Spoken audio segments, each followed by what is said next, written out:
Hello and welcome everyone to PASS's final summer series for this year, our digital infrastructure introduction. So I'm really excited to be able to introduce this group for what they've done with this. And as if you've seen some of our other webinars, you know that our new revision 7 is out. It is available on the website now. So you can go to passk12.org and download the new checklist and the new guidelines.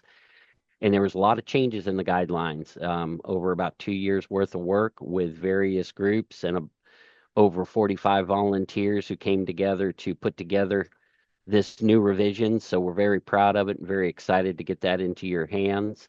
And part of that is what we're going to discuss today. We made some changes to our layers, and one of the layers that is brand new is the digital infrastructure layer.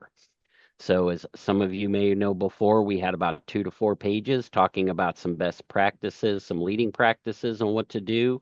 And we had overwhelming response on what are some of those next steps. So, I have the pleasure of being able to introduce this group today. We had a separate committee that went through and did the digital infrastructure layer. So, I'm going to begin those introductions now. I'm going to start with Casey Sensick with A3 Communications. So I'm going to let everybody kind of give their bio as I go through this. So Casey, you want to tell everybody a little bit about yourself? Good afternoon. I'm Casey Sensnick. I am currently with A3 Communications, a retired CTO for A North Carolina, and I've been working a little over 2 years. All right. Casey, I think you might be breaking up just a little bit. So, but Okay. welcome. Uh, Glad you're here and appreciate all the work that you did with this. Next up, Eric, you want to tell everybody a little bit about yourself? Sure. Hi, everybody. I'm Eric Daniels with EJD Consulting Group. Spent about 10 years in the City of Buffalo schools and community centers, and the last 4 years diving into governance, risk, and compliance assessments. Uh, I'm a Bills fan and a Star Wars nerd, and yeah, that's it. All right. Well, thanks, Eric. Really appreciate you being here to help us out today. Thank And then you. last but not least, Will Nair with iPro Americas. Will, you want to tell everybody about yourself? And before you get started, I just want to say thank you to all of you who put this together.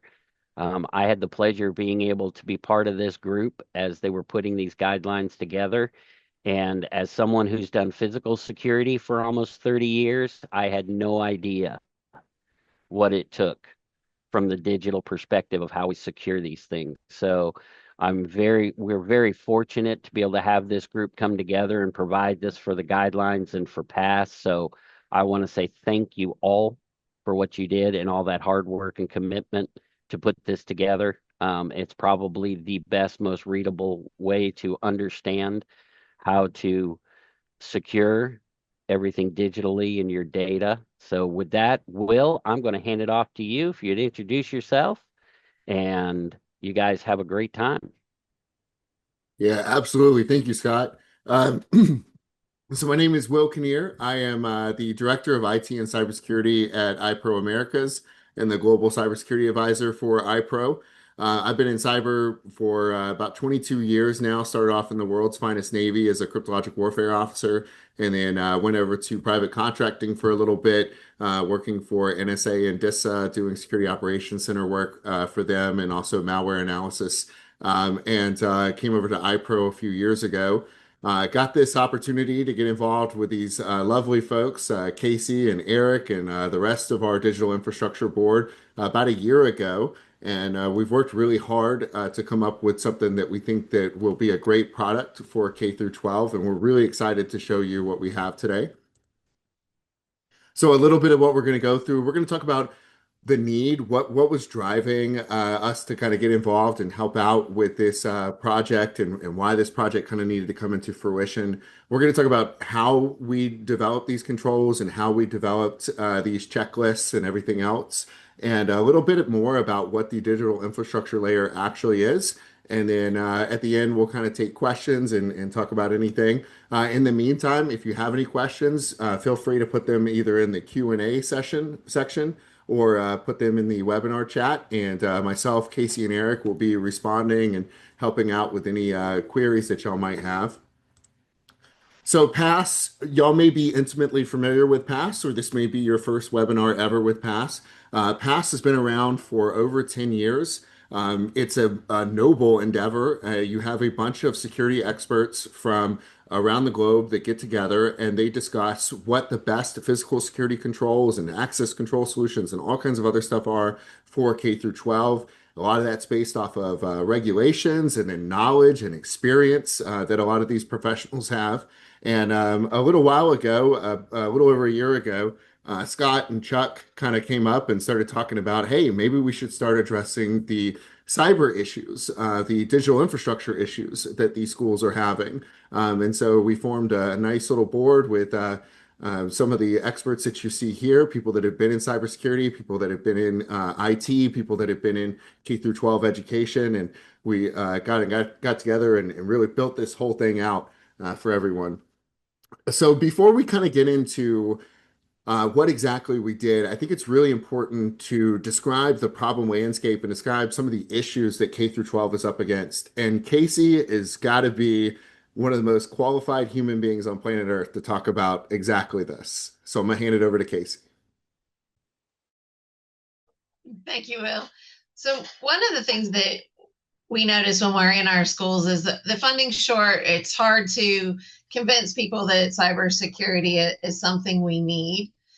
We continue to be targeted by these cyber attacks. And if we look at here, you'll see that data breaches, ransomware, all those disruptions. In 2024, there was over 2,275 schools hit by ransomware. And we know that a lot of times schools are hit multiple times, not just that first time, but they come back when they think they have the problem solved and are hit again. $35 billion in downtime was the losses for schools from 2018 to 2023. 61% of our districts have no cybersecurity budget. And one of the things that we've seen is that schools have to have that same rigor, that same digital security that we have for physical security. And if you just take a minute and you think about all the things you put in place with physical security, all of that runs on a back end that's connected to your network. So if your network's not healthy and running, then potentially you're protecting your student is down or not running. So why Will says that I am experienced in this is because I have the unfortunate opportunity to be a malware victim in our school district. We were hit in 2017 by a malware that is named Emotet. You may or may not have heard of it, but it's a banking Trojan. Basically what happened, an email had came with the person that we called patient zero and had downloaded that incorrect invoice that was attached to that email. And when they opened that Word document, it launched the malware attack within our system. At the time, we were using a basic endpoint solution. That's not something I share because it doesn't matter who it was. It got through. And it was the weekend before the half day in 2017. So positive because everybody was going home, negative because we were not. Basically, we went to our central office and we saw where all these processes in the machines were running. And it was dragging the machines down. They kept calling and saying, our machines are slow, our machines are slow. So we ran our endpoint protection. We felt like we had everything cleaned up. We worked that whole weekend. Monday, we come back in for class. Everything seems good. By Monday afternoon, it's back again. At that point, we realized that we didn't just have some processes running from, say, a coupon printer, which was popular back then, that we had something more going on. But our endpoint protection solution wasn't showing that there was anything. So one of our network folks that worked on our team had suggested we run a program called Malware Bytes and see what would happen. And when we ran that across our central office machines, we were able to locate the Trojan as well as a bunch of friends it brought with it, and Emotet being the one that had put our system down and out for the accounts. this is back before, you had high-tech cell phones and a lot of those kinds of pieces, but we snapped a couple pictures with our cell phone cameras, and Malwarebytes took care of the incident, but we were able to see what the name of the file was, what users it went to, and where it was loaded. We then took that machine completely offline and began to figure out what a remediation looked like for something that we had learned had not only brought with it Emotet, but it had brought other malwares. We had a couple different worms. We had some adware. And we also had some other schools saying that their machines were slowing down and they didn't know what was going on. So at that point, we knew we had to get students home from the bus. That was the most important thing. So on December 19th in 2017, that was a normal early release day. As soon as the students walked out and we knew that they were home, we took everything offline completely to hopefully stop some of the transition of the malware across the network. Our superintendent sent out a video message to teachers about making sure they left their laptops behind, as well as we started calling folks until we took the network down. And then, of course, we didn't have phones. We also made what we called an alert now, which is a phone system that you can say, you have a snow day or don't forget testings tomorrow. And we made an alert now and we sent that out to all staff and asked them if they had taken a laptop home, they needed to bring it back because we were unsure if the laptop could potentially be affected as well. So after the early release started, then became our time to go around and start collecting devices. So a little bit about the district, just for size perspective. At the time, we had about 12,500 kids. We had one-to-one with Chromebooks, which were not affected, and about 1,200 teacher laptops. Our career and technical education is all desktop labs, so those were also a concern. But we went and we picked up all the devices. We brought them back to our central location and then began to try to figure out what our next steps were. When I called the company that was our malware protection company and explained to them what had happened and asked them how they were going to help us, we were told they weren't, that we didn't pay for that and they weren't doing anything. And I felt sort of like, who do I turn to? And so I picked up the phone, Bytes, who we had used to find the situation. And I believe they've changed their name since then, merged. But I explained to them what was going on. And like a miracle, they said, not only will we help you, we're going to give you 6 months of our software while you're getting back on track. And they recommended a company out of Georgia. At the time, I had one network systems engineer, one engineer, and 10 total staff positions, including myself. The rest were technicians. We did not have a budget for cybersecurity except for our small endpoints. And we were sort of at a loss of where to go from there. So we brought in this company that does this professionally, and they informed us that the best thing to do was to start over. If that would have been in the middle of testing season, I probably would have just fell to the floor and that'd have been that. But luckily it was Christmas. Nobody was at school. And I asked, what do you mean start from scratch? And they said, rebuild your network, because you don't know when it came into your network and if it's in one of your backups. Although we could restore from a backup from several weeks, a month ago, they couldn't guarantee that that malware hadn't been downloaded and just recently fired off. And so we made the decision to rebuild the entire network. The positives was it was the first time since I had been there, and I came on about 4 years prior, that we were allowed to turn the network off and bring everything up to date at once. So it turned out to be a positive in that sense that everybody was gone, but it was also pretty overwhelming to your superintendent, your board of education, that you're going to rebuild your entire infrastructure.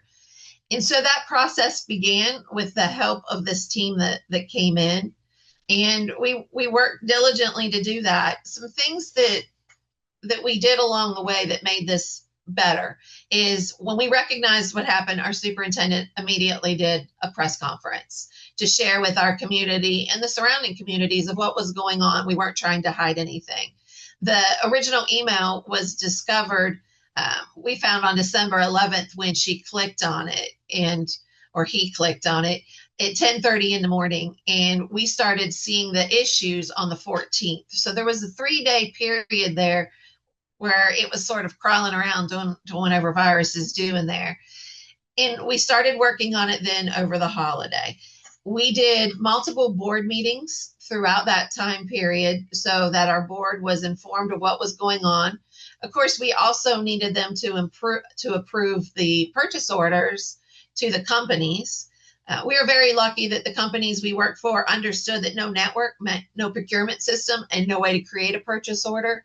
I had a couple vendors like A3 at the time when we needed some things, but I didn't have a way to give them a purchase order, and we just had those good relationships, and they still went ahead and sent me what I needed, and then we squared up once we came back online. In the end, we were, like I said, we were on the news, we were sharing what was happening to us. At the same time, I needed to present to the board to explain to them why this happened to us and explain to them it was nobody's fault. That's a good phishing attempt, they get you. So we discussed what had happened to us, but I also shared that in Mecklenburg County, which is in Charlotte, North Carolina, at the same time our machines went down, theirs had went down. So if you lived in the Charlotte area, not only could you not pay your property taxes, you couldn't get married and you couldn't get a death certificate. So they were in the same boat we were, and I shared other places that went through the same thing. That was the same time, if you remember, that Target had been hit and paid like $200 each, and $9 million that offset by insurance payments. So we were just in the early side of the schools and being hit. One of the resources that we'll share on the next slide with you is about some of the tools and at the time, K-12-6 was an organization that was just getting started, and they were keeping track on a cyber map of everybody that had been hit. And we were like the 230th something school that had been hit. And every time I presented to my board from that first time through years later, I always went back to the map and showed them that it wasn't just us. Look how many others, had been hit as well. I am happy to say that on January 3rd, that's when students were coming back to school.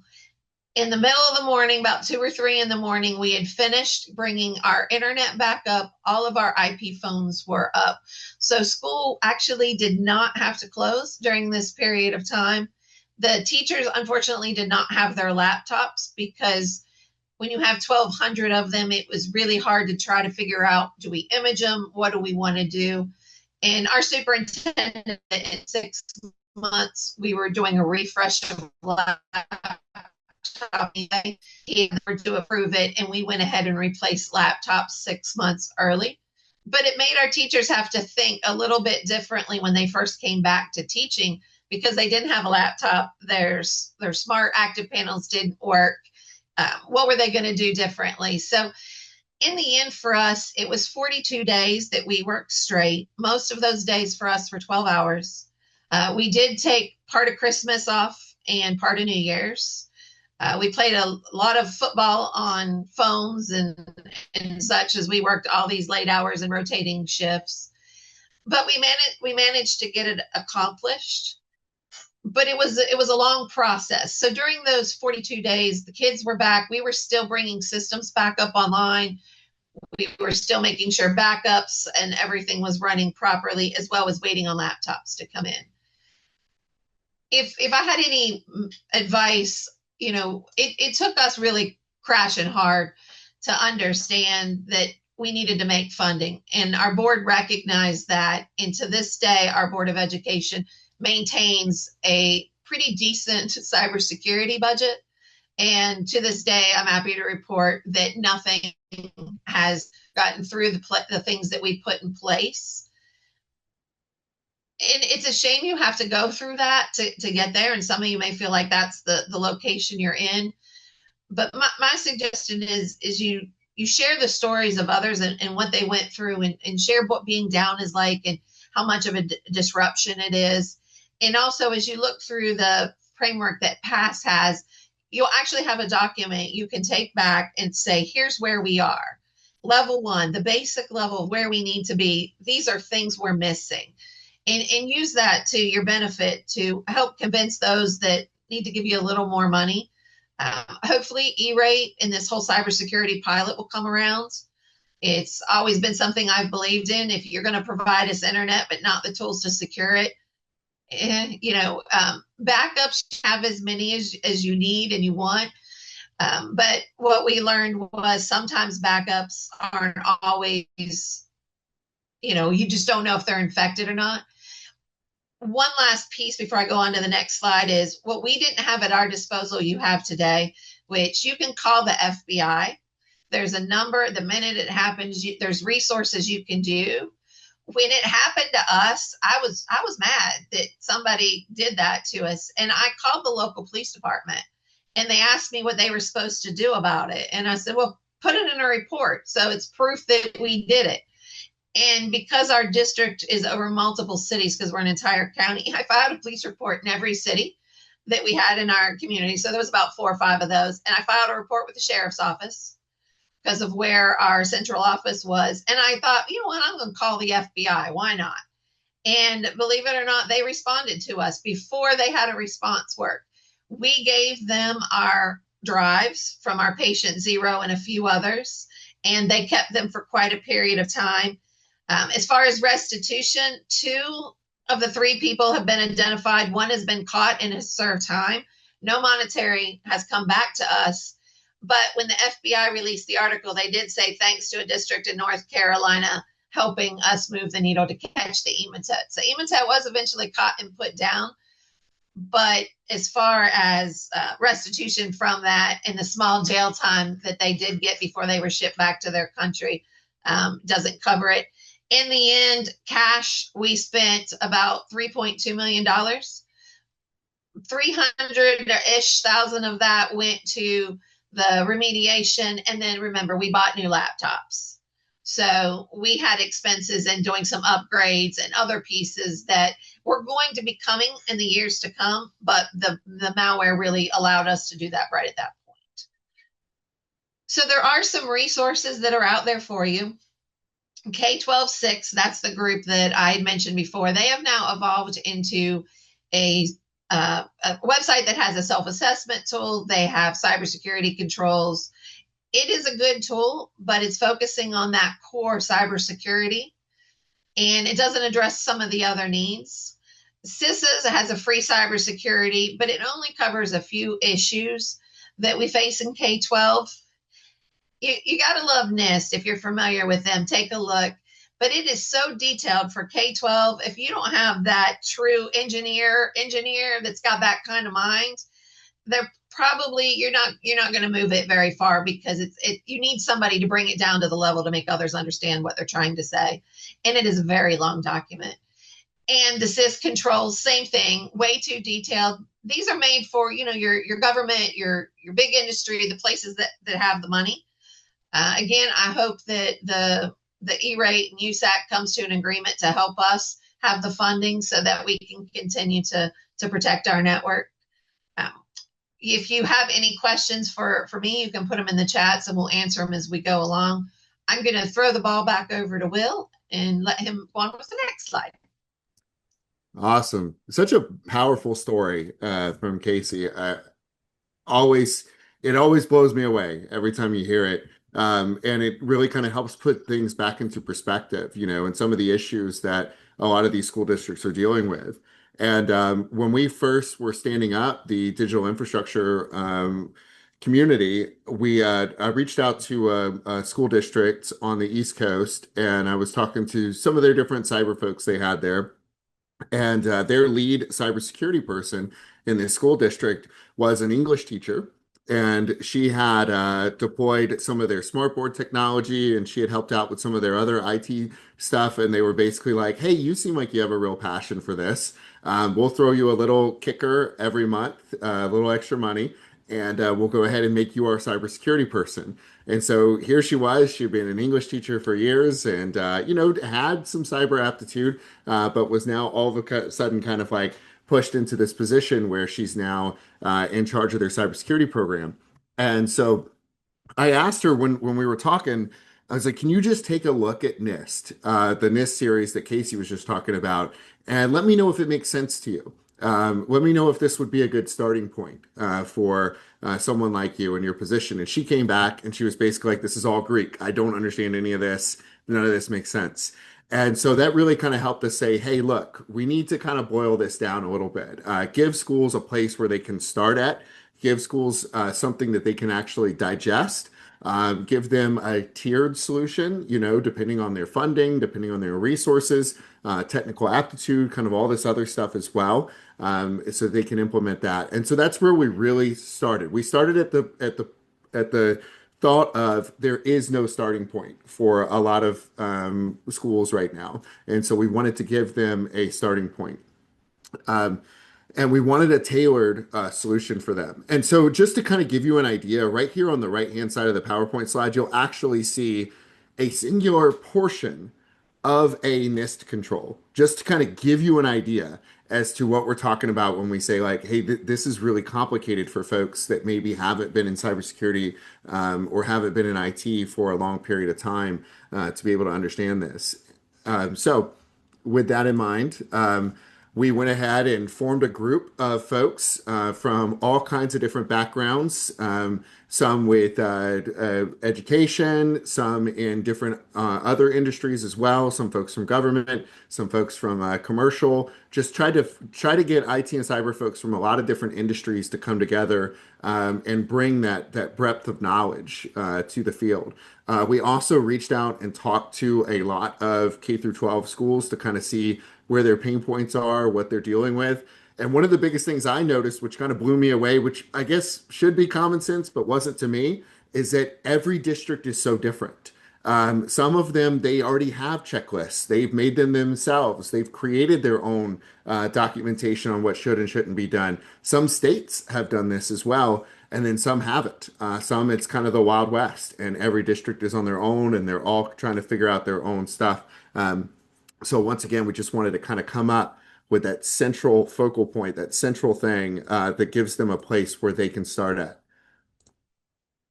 All right, so that results in our brand new, beautiful digital infrastructure layer. One of the things I want to point up off top is that we know that this is a growing document. We know that this is something that's going to need to be revised, and it's going to need to be revised often, not only because technology moves along.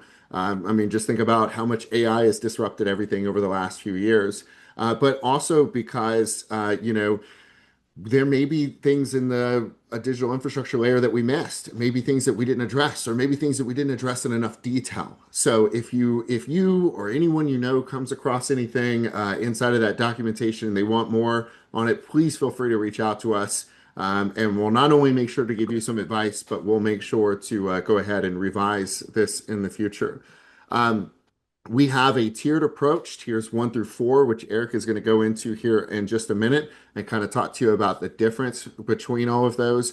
And we try to do it in as plain language, try to remove as much tech jargon as possible, and try to give plain real world examples as to how you might see these controls in place. So I'm going to go ahead and turn it over to the wonderful Eric, and he's going to Thanks, talk Phil. about what's inside. Thanks. So, even before we get started, I was a former student of Will and hearing about all these different breaches and email taps. Thanks, Casey, for being part of that solution, and just learning that about you. But so what's in the controls? It's more than just cybersecurity. There's data privacy. How are you going to safely and responsibly secure personal identification and identifiable information? Student and staff data. It's like gold. Vendor and supply chain risks, awareness and training for your staff and students and users, knowing about, malicious emails that may come in, not clicking, things of that nature, keeping your staff up to date on new techniques that, bad actors are implementing now, obviously backing up your systems and monitoring what's going on within your infrastructure is important. And we know how Oprah likes to give everything away. We definitely don't want to give everyone full control. So you got to have identity and access management controls in place to keep that from happening. And then we want to spend most of our time living left of boom before an accident or an incident happens. So you have your incident response plan that you want to formulate and be ready when something happens. You could implement it, be resilient if you have to make changes. How do you keep the business, your organization running while also going through this incident? And so interesting about vendor supply chain over the weekend, I was with some family and they're in education and they're like excited about upgrades coming to their school. And they talked about this new digital clock with a banner. And I was like, I don't want to raid on your parade, but what's that vendor security protocol? Does it meet your school's standards, right? Because you're introducing software and hardware into your infrastructure now. So you want to make sure that's secure.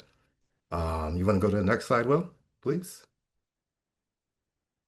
So what did we provide as Will and Casey stated earlier, and Scott? The guide, the past seventh edition, is in this section, digital infrastructure is included. It's a little bit more detailed. They've taken the NIST standards, simplified it into plain language, providing a checklist, as you notice here, that's tier one, two, three, and four. And at each tier where you can start to implement these different controls within your environment. Okay. You can go to the next one. Yeah, thank you. So it's plain language. So you want to begin to get everybody involved, not just the IT team, like different members. Understand that technology is, new, it's exciting, but also can be scary, but it doesn't have to be. Like everybody should be involved in like understanding technology and how you can keep yourself and your environment secure. So we have the actionable steps with the support checklist. And this is basically geared for schools without big budgets. So you want to get to your baseline tier one if you're strapped for resources in that nature. We can go to the next one, Will. So these are the tiers. You want to get your baseline, establish your foundation, uh, make sure you know what's in your environment, having a plan, a map of everything in your environment, keep it up to date, your network, your devices, your security tools. And that's baseline. Turning on MFA, multi-factor authentication, or two-factor authentication. Very important to turn that on right away.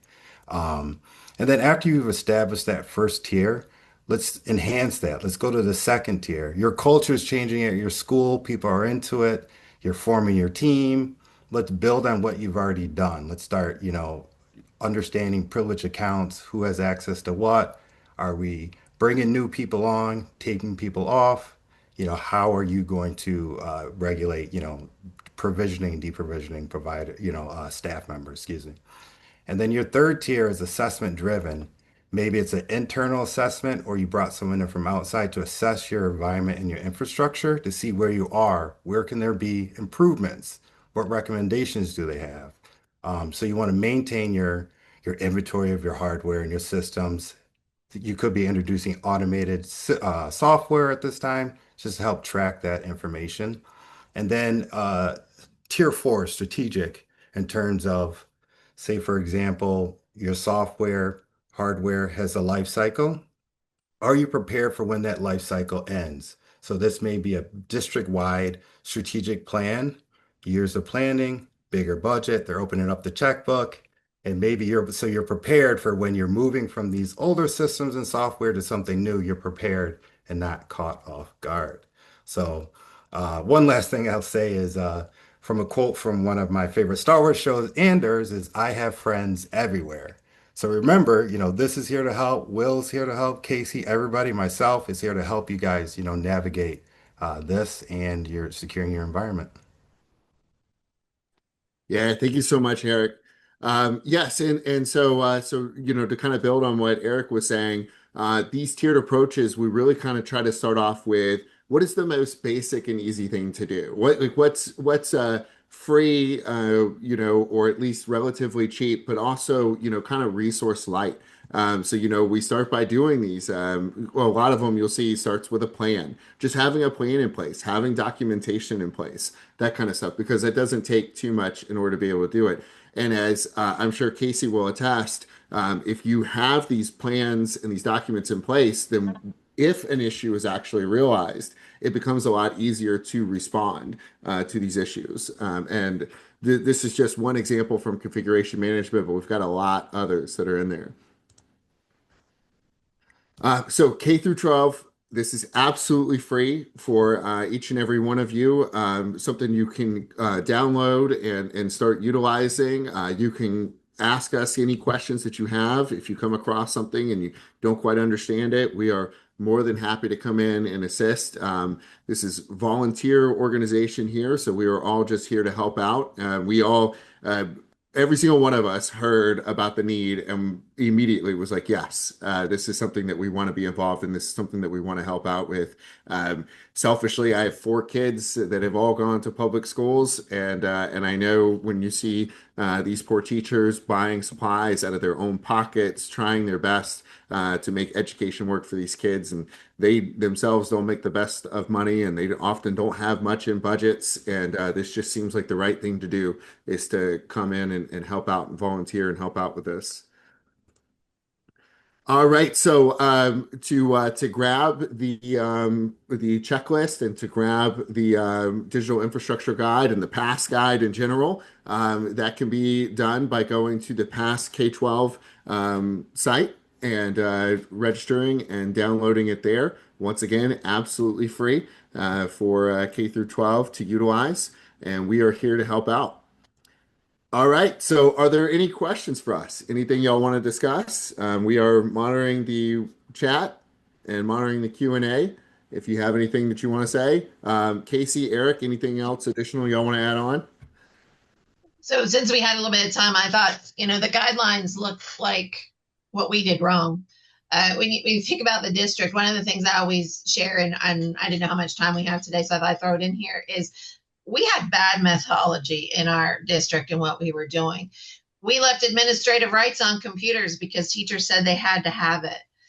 We didn't review our endpoint solution every couple of years to make sure it really was the best solution out there. We never asked, would they help us if we were in a crisis? If you do nothing else today, if you have an endpoint provider, go call them when this is done, send them an email and say, if I get breached tomorrow, what will you do for me? Awesome. So that going into it. And we had USBs, of course, which we allowed, which were removable media. And I would say that even though we had a plan in place, it probably wasn't sufficient for how long and how much time this took. Now, after the fact, it looks a little bit different.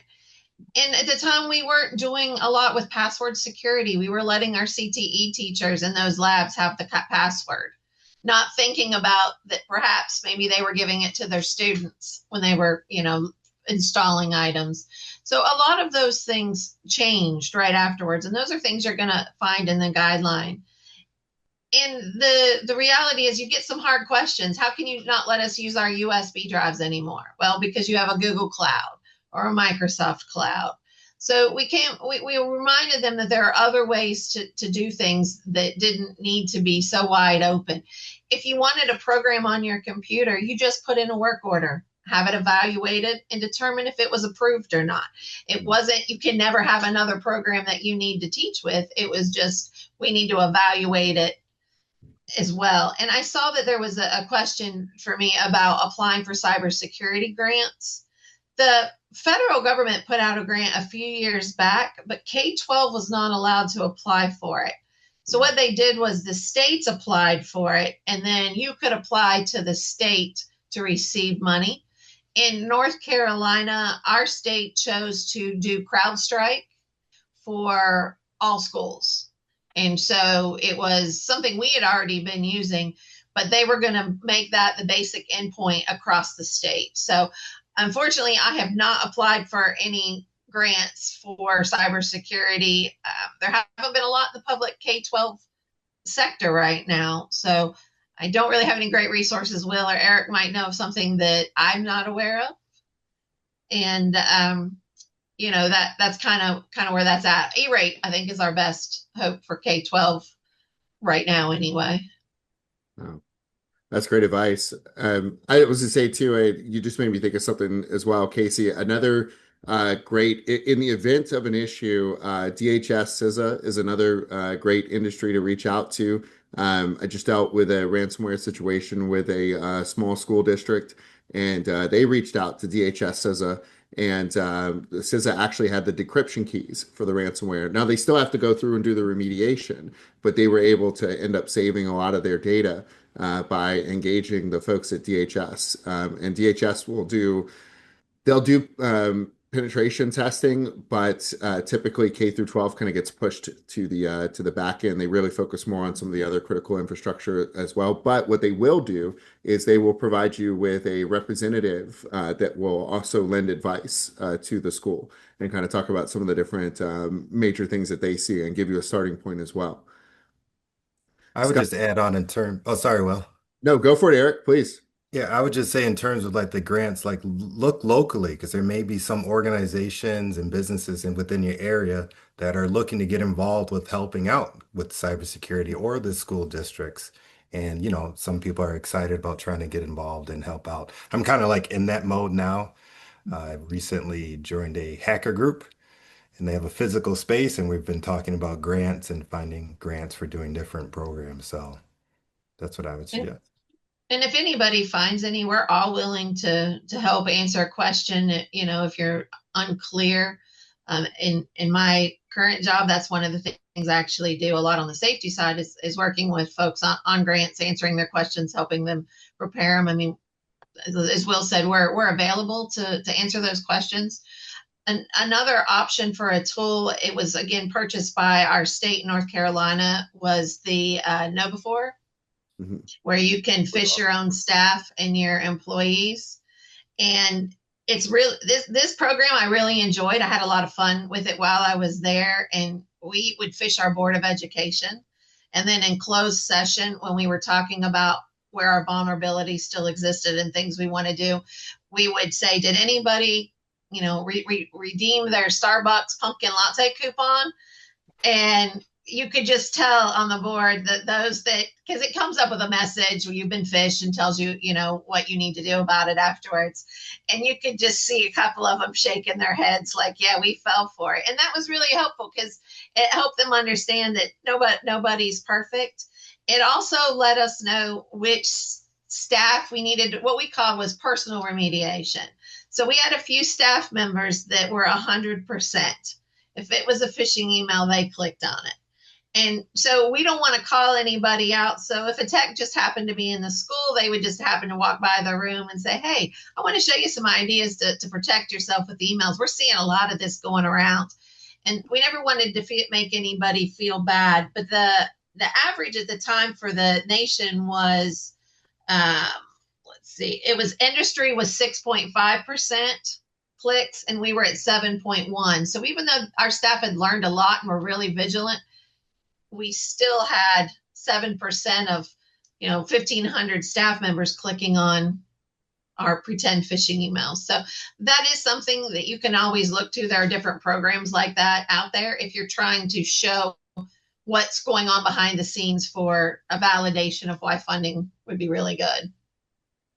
Yeah, no, KnowBe4 is awesome. I've used it as well. It's a great tool, and you can do your training through there as well. So if anyone wants to run their annual training or their remediation training through KnowBe4, they absolutely can. You can even put in your own custom trainings. It's a great tool for sure. And then on Casey's point, phishing remains the number one delivery method for malware, and not just in K through 12, but in general, is primarily how they get this malware into people's environments through phishing emails. So by having a good, robust training program and technical controls built around that, you can really help harden these networks. Scott, So, anything from you, sir? Will, I'm going to jump in, and if anybody does have any other questions, please put them in the chat. But from working with me, I've got a host of questions when it comes to digital infrastructure security. But I think the first one, and one of the ones that we get the most, physical security, and now we're talking about digital infrastructure and digital security. Where do you start? Like, where is that most important thing that I should key on as a school as we're starting up of, you know, starting to develop that culture of digital security? Yeah, well, so I do think, first of all, Scott, that is such a complicated question that almost sounds easy. It's like so I will give the most generalized answer I can, and Casey and Eric, y'all feel free to come in as well. So where do you start? I typically recommend that folks start by documenting what they currently have, like meaning what systems do you have in place, what networking gear do you have in place, and when I say systems, I mean all endpoints. So not just laptops and PCs, but also your physical security systems as well. Your security cameras, your access control systems, because all of these are potential entries into the network. As a matter of fact, once again, just dealt with a school district in the last 3 months that had someone come in through their physical security system in order to gain access to the network, which was pretty wild. And that comes down to like network segmentation. Okay, so starting off by at least having an inventory. And then we want basic controls in place. So Eric mentioned things like multi-factor authentication, network segmentation. Casey mentioned endpoint detection and response. So EDR, endpoint detection and response, sounds super complicated. It's not. But basically just think about like the basic antivirus, anti-malware software that you have running on your computer. Yes, it can do a little bit more than that, but that's essentially in a nutshell what you're dealing with. The biggest thing though, the biggest thing that makes a difference in any organization is training by far. Having cybersecurity training in an organization makes such a huge difference. And I know a lot of the pass audience too might be things like integrators or partners or things like that too. And having training within those organizations about basic cybersecurity, basic network hardening, basic password policies, basic skills with dealing with phishing emails, that kind of stuff makes a huge difference. And I'll turn it over to Casey and Eric in case they have anything they want to add on to that. If you still have administrative rights on anything that doesn't belong to technology, it should go away like 10 minutes from now. That right there, if that one tiny piece had been in place, Ematech couldn't have fired off because it couldn't have got onto the desktop. So something like that. I know it's still there. I'm a former teacher. I taught elementary. My husband's a teacher in the district I worked in. I get it. I get it's the next best wonderful thing, and you got to have it on a laptop, and it's a pain to have to constantly go and install. But that's what I would say. Take it away, and then if you form a process for evaluation of websites, which we just did a straight up simple Google form. What is it? Why do you want it? Who you are? And then we could evaluate it. But that to me, I always think back if that hadn't have been in place. But if it had, then we might not be where we are today, and I might not be able to share and help others. So yeah, it's a balance, but that to me will always stick there. Yeah. And I would just add just to remember that, this is a living document, a living process. So you, like as Casey said, you learn from what happened, you make changes as necessary, because new things come up, new techniques come up. So you got to be, just know you can make those changes and understand that you might not get to everything right now, but what's your plan of action to get to that, so make documentation of those things so you can actually get to that milestone of securing that different part of your infrastructure. Let's say, Scott, this is a bit of a side road too, but maybe for anyone that happens to be on here, one big problem that I have seen lately is a lot of people are putting very sensitive information into tools like ChatGPT and a lot of these other things. So just kind of something out there for the general world that might be watching. Just be very careful with what you're kind of putting out there. And so in the thought context of K through 12, you talk about people that are dealing with students' full names, their addresses, their date of births, all kinds of other stuff, and they're kind of dropping these Excel sheets with all of this very sensitive information about youngsters kind of right into ChatGPT and asking it information about these forms or asking it to do stuff with this data. That's tantamount to like kind of just dropping it right on the internet where anyone and everyone can see it. To sort of go back to Casey's point, if your school is trying to use more of these AI tools, make sure that you're going through and actually vetting them, seeing their data privacy restrictions, seeing how they, if they randomize or tokenize the data that's being put in, that kind of stuff. So another question for the group too is you mention, some of the people that may be on here are integrators or manufacturers from the physical security perspective. What are some expectations that our schools should have for those integrators, for those manufacturers that are bringing physical security hardware into their networks? Because when I started, I didn't have to worry about IT in putting physical security in schools. Now that's the first person I need to speak with. So, what are some of those things that schools should expect and require of those? Because I think you're right, Will. You had said it at one point of it's kind of like a wild, wild west. There isn't really a standard or anything there. So, what are some suggestions that you as a group have when we're dealing with integrators who are bringing in physical security? Yeah, schools should start, schools or end users in general should start baking security into the actual bid process. Because otherwise, you're going to get lowest possible bid, and they're just going to come in and they're going to put unmanaged switches in, PoE switches, whatever, and they're just going to kind of deploy as quick as possible. So I always tell them two things. One, make sure you have a vendor review process where you're actually going through and making sure that it's a reputable manufacturer, it's a reputable integrator, that there's no supply chain issues or other they have a history of fixing vulnerabilities, they have a history of fixing problems, they don't have default passwords, kind of all that other stuff. And then second thing is I tell them they should have a basic cybersecurity checklist for whatever it is that they're deploying.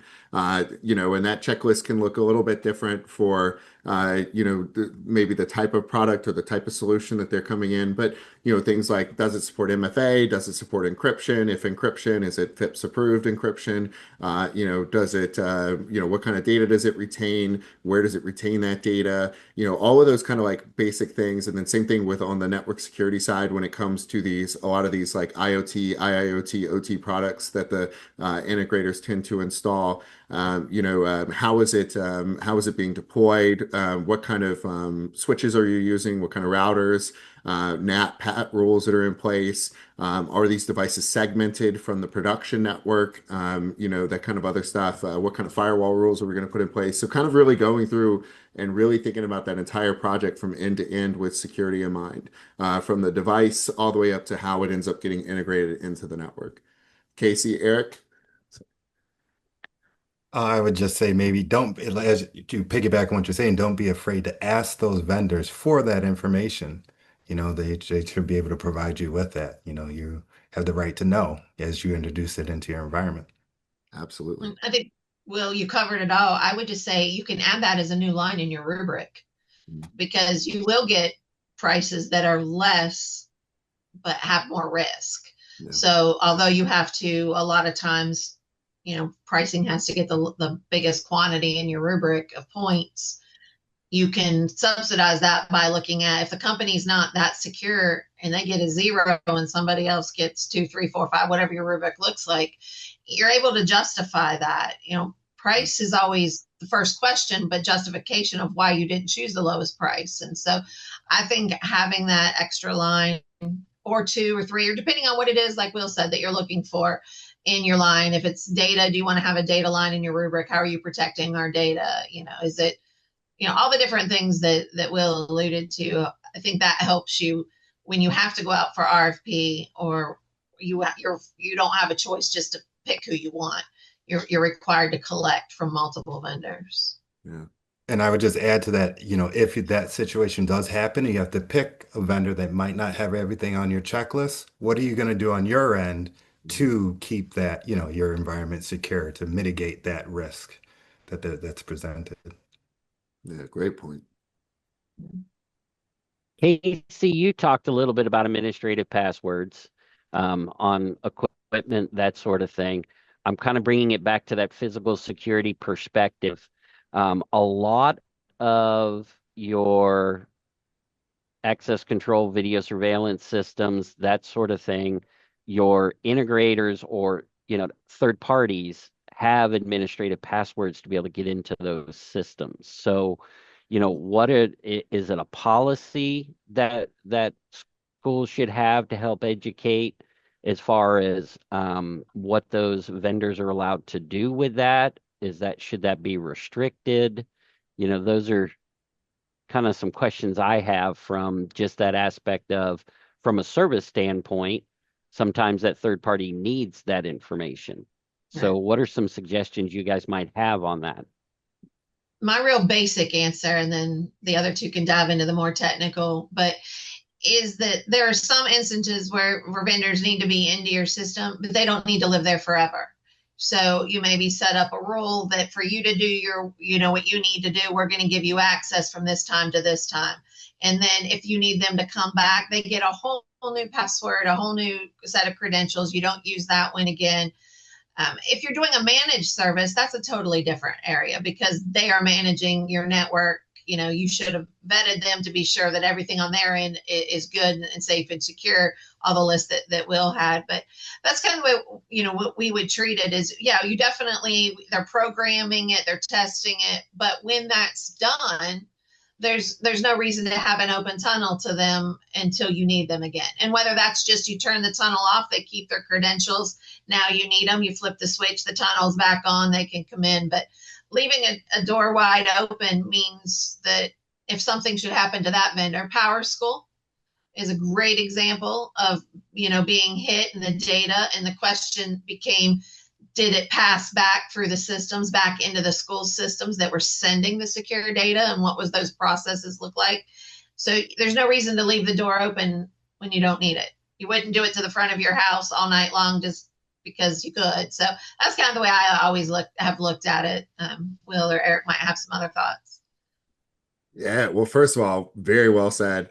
And I think Eric hit the nail on the head earlier when he asked about like, hey, you should ask these kind of questions. So like, why do you need access to the system? Well, I need access because once a quarter, I want to log in, I want to update the firmware, and I just want to check and make sure that your system's still running the way it is. Then exactly like Casey said, okay, we open that door whenever you need to come in and do maintenance, or whenever you need to come in and fix something, or whatever it happens to be. And then besides that, we close it. I will say, just to dive a little deeper into the technical, I know everything is a little different, but typically I'm not in love with opening up firewalls or configuring routers to allow those connections to pass. I prefer to do it application based if possible, to use like something like a team viewer, not saying specifically team viewer, but something where it's a little bit easier to revoke that access. It's a little bit easier to give it for temporary time periods rather than making firewall rules, making router rules, allowing PAT, NAT, whatever it is that you want in order to get that traffic to come through. Yeah, I agree. No, nothing else Well, to I add. want to thank you for everything that you guys have done. So we've got just a couple of minutes left. Do you have any additional kind of words of wisdom, takeaways, things that you'd like to suggest before we wrap up? I would say, think about, I know a lot of folks on here are probably physical security experts, and I would say your mindset that you have when it comes to physical security lends itself very well to cybersecurity. Think about your entry points and your exit points on your network. Think about how things talk to each other, how they connect to each other. And, you can really take what you know about physical security, about making sure that all the doorways are secure and the windows are secure, and that all the hallways are covered with cameras, or whatever it is, that you've really focused on a lot of time through physical security. You could take that same mindset over to cyber and just think about that. How is this device talking to that device? Exactly what's in the path? What communication mechanism is it using? And how can we secure that? And how can we make sure that unauthorized people can't see it or can't access it? So don't be intimidated by cyber. You already have the baseline there. We just got to change the terminology a little bit. I Awesome. would say download revision 7. It's finally out, and take a look, at all of it, of course, but since we're infrastructure today, take a look at the infrastructure side. And it's a great time. School's getting ready to start to go through. You haven't spent budgets. You're thinking about what's upcoming this year, and just put all those checks in. I think most people will be surprised how many things they actually are already doing, and how many things are just as simple as turning a switch to two-factor authentication, and how much of that you can do to really get it up and running without, like Will mentioned earlier, without a lot of cost. It's a great document. It's a great resource. And should you find a grant, we use the past guidelines all the time for safety and security grants to say, here's what we used, here's how we know we're vulnerable. Now you have another tool from past for cyber grants that you could say, here's what we know we have, here's where we know we're vulnerable. And I would just say, just when you're doing this, make sure you have a great team of people to work with. Like I had a pleasure of working with everybody here. I think that's also very crucial, like, who you're working with when you're working on things of this nature. All right. Well, I want to thank you three again for helping out and all the work that you did to make the digital infrastructure layer a possibility for PASS and a reality. So thank you to everyone who attended today, and I hope that you all have a great day and be safe.